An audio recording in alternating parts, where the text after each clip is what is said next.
Why do my drawings always look so stiff? The good news is there's one simple reason, and I'm going to teach you how to fix it. Finishing a figure drawing or a portrait only to realize that it looks stiff and unnatural is the worst. Especially when we look around and we see other artists creating these natural, flowing, effortless looking drawings where the subjects just jump off the page. The difference between you and the pros comes down to one simple thing: angles. The problem is we tend to make everything too vertical. We all know that in general the head sits directly on top of the neck, which sits directly on top of the shoulders, and so on. And we draw that way.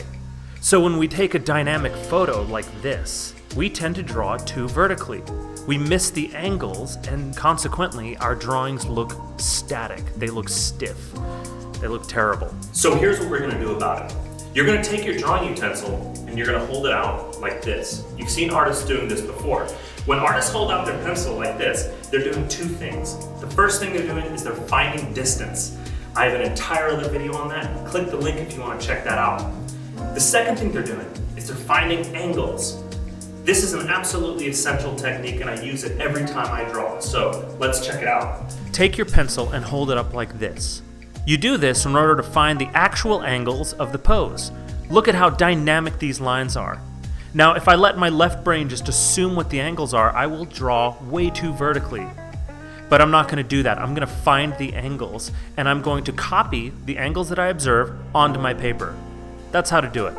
Okay, so I start by finding the angles of the head. The angles of the head are most important to me because the orientation of the head is usually what drives the orientation of the rest of the figure. Next comes the relationship of the head orientation to the neck, to the front of the rib cage. I'm finding the angles for the back of the rib cage, the shoulders, and constructing that volume after I find those key angles. The pelvis comes next. Notice how I connect different parts of the body with angles that go outside of the body, like from the head to the back of the pelvis there. Only then can I begin constructing the anatomy of the legs, for example. I'm allowing myself to reduce the complexity of the foot to just a simple triangle there. The upper and lower legs are both just going to be cylinders. I have plenty of other videos talking about that, reducing the complexity of the anatomy to just simple shapes. And those three simple shapes to try to master are going to be the cylinder, the sphere, and the cube. Here, I'm letting the cylindrical shape of the upper arm and lower arm follow that all-important angle that I found at the beginning of the drawing. Smaller shapes like fingers, like ears, feet, hands, all kinds of stuff like that.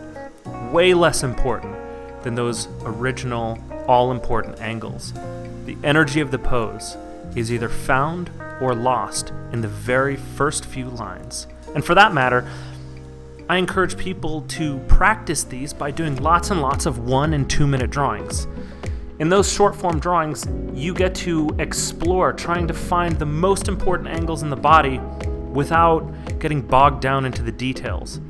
By comparison, details are just so much easier. So, in this next one, I'm really going to try to just focus on the angles. I mean, someone might walk up to this and think, what on earth is this drawing of? But as the artist, we are looking for energy. The energy of the pose is what tells the story. The energy of the pose is what drives the feeling of the subject. Look at how this pose is just slowly starting to come to life. Look at how the pose is full of natural movement. And we don't just do this in figure drawing, we do it in portraiture. We don't just do it when drawing the human figure or portrait. We also look for these energetic lines when we're working on still life, drawings and paintings, when we're working on landscape, when we're working on urban sketching. So mastering these angles is the difference between the master and the student.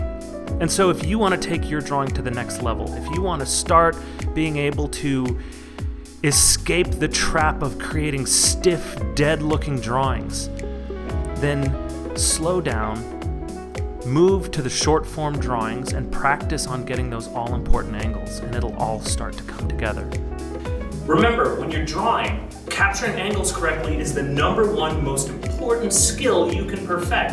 And over time, Your ability to see and capture angles correctly will improve. Just keep at it and don't get discouraged.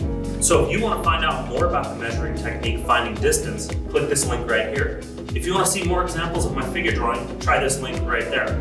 Don't forget, subscribe to my channel. I hope this has been helpful, and I'll see you on the next one. Peace.